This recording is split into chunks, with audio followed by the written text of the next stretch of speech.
In today's video, I'm going to teach you how to create account for gift cards or gift certificates in QuickBooks Online.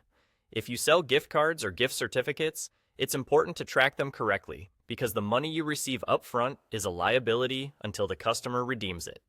Setting up a dedicated account will keep your books accurate and make redemptions easy to record. First, open QuickBooks Online and head to Accounting on the left panel. From there, go to the Chart of Accounts. This is the list of every account your company uses to categorize transactions. Once you're in the Chart of Accounts, click the New button at the top right to create a new account. Give the account a clear, descriptive name, something like gift cards, gift certificates, or gift card liability. The goal is to make it unmistakable for anyone reviewing your books. Next, set both the account type and the detail type to Other Current Liabilities. This tells QuickBooks that the balance represents money you owe in goods or services, not revenue you've earned yet. You'll see a place to add an amount. This is your opening balance. If you're just starting to track gift cards and already have outstanding cards that haven't been redeemed, enter the total amount here and use the correct start date so your reports align. If you're setting this up before selling any gift cards, leave it at 0.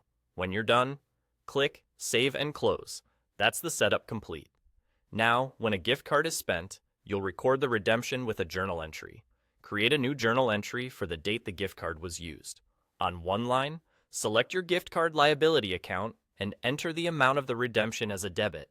This reduces the liability because you've fulfilled part or all of what you owed.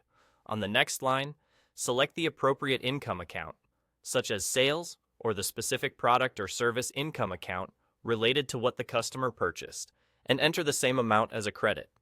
Add a memo describing what it was spent on, like gift card redeemed for merchandise or the specific items so you can trace it later. Save the entry and you're done. A few quick tips as you work. Keep your naming consistent, only enter an opening balance if you truly have unredeemed gift cards, and always add clear descriptions to journal entries for easy reporting and audits. This simple setup will keep your revenue accurate and your liabilities tidy.